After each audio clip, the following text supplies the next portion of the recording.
Young rebel star Prabhas హీరోగా, నాగ్ అశ్విన్ దర్శకుడిగా Vyjayanthi movies బ్యానర్పై అశ్విని దత్ కుమార్తెలు నిర్మించిన చిత్రం కల్కి 2898 ఏడి. అయితే ఇది 2 పార్టులుగా వచ్చిన విషయం తెలిసిందే. అయితే పార్ట్ 1 రిలీజ్ అయి గ్రాండ్ సక్సెస్ అయింది. కల్కి పార్ట్ 2కు సంబంధించి కొన్ని డౌట్స్ అయితే ప్రేక్షకుల్లో మిగిలిపోయాయి. ప్రస్తుతం ఆ డౌట్స్ అన్నింటినీ క్లియర్ చేసే పనిలో పడ్డారు డైరెక్టర్.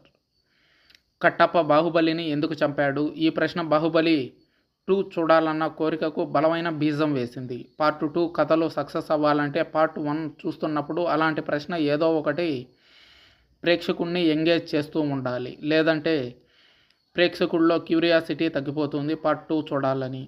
కల్కి విషయంలోనూ చాలా ప్రశ్నలు ప్రేక్షకుల్ని వేధిస్తున్నాయి.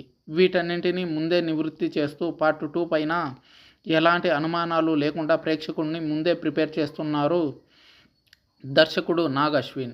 సోషల్ మీడియాలో తన అభిమానుల ప్రశ్నలకు నాగ్ చాలా ఓపికగా సమాధానాలు చెప్పుకొస్తున్నారు.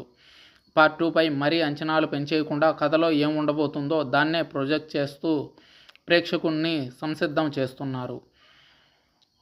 యాస్కిన్, సుప్రీం యాస్కిన్ పాత్రలో కమల్ హాసన్ పాత్రని చంపడానికే కల్కి వస్తాడని, కల్కి వచ్చాక యాస్కిన్ అంతమయ్యాక ఈ కథ ముగుస్తుందని అంతా భావిస్తున్నారు. కానీ ఇదంతా ఊహాగానమే అని నాగ్ అశ్విన్ కొట్టిపడేశారు. ఈ సినిమాలో హీరో భైరవ అని, యాస్కిన్ని అంతం చేసే బాధ్యత తనదే అని గుర్తు చేశారు నాగ్ అశ్విన్. క్లైమాక్స్లో బుజ్జితో సహా ఆకాశంలోకి ఎగిరిపోతాడు భైరవ. ఆ తర్వాత వాళ్ళు ఎక్కడికెళ్లారు, ఏమైపోయారు అనేవి ఆసక్తికరమైన ప్రశ్నలుగా మిగిలిపోయాయి. బుజ్జిని ఈసారి వైట్ హార్స్లా చూపిస్తారని, ఎగిరే గుర్రంలా బుజ్జి దౌడ్ తీస్తుందని కొంతమంది ఊహ. దాన్ని కూడా పటాపంచలు చేశారు నాగ్ అశ్విన్. బుజ్జిలానే ఉంటుందని, కొన్ని కొత్త శక్తులు రావాల్సిన పరిస్థితుల్లో వస్తాయని క్లారిటీ ఇచ్చారు నాగ్ అశ్విన్. కల్కిలో విజయ్ దేవరకొండ కాసేపే కనిపించాడు. అయితే కల్కి 2లో విజయ్ దేవరకొండ పాత్ర పెరిగే అవకాశం ఉందా అన్న ప్రశ్నకి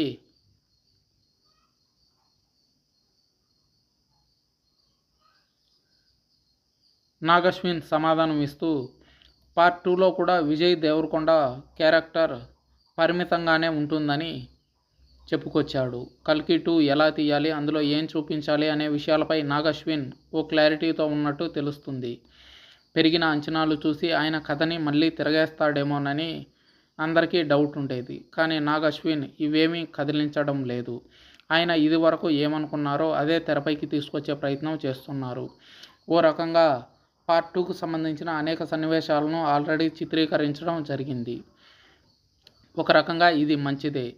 లేనిపోని అంచనాలను మీద వేసుకొని కథను పాడు చేయడం సరికాదు. అందుకే అభిమానులను కూడా ఎక్కడా ఊహించేసుకోకుండా నాగ్ అశ్విన్ తను ఏదైతే పార్ట్ 1 రిలీజ్కు ముందు అనుకుని ప్రిపేర్ చేశాడో సేమ్ దాన్నే ఫాలో అవుతున్నట్టు తెలుస్తుంది. నిర్మాత అశ్విని దత్ కూడా దానికే ఓకే చెప్పాడట. ఇక ప్రభాస్ కూడా దానికే గ్రీన్ సిగ్నల్ ఇచ్చాడట. కథలో కొత్తగా మార్పులు చేర్పులు ఏమీ ఉండబోవట.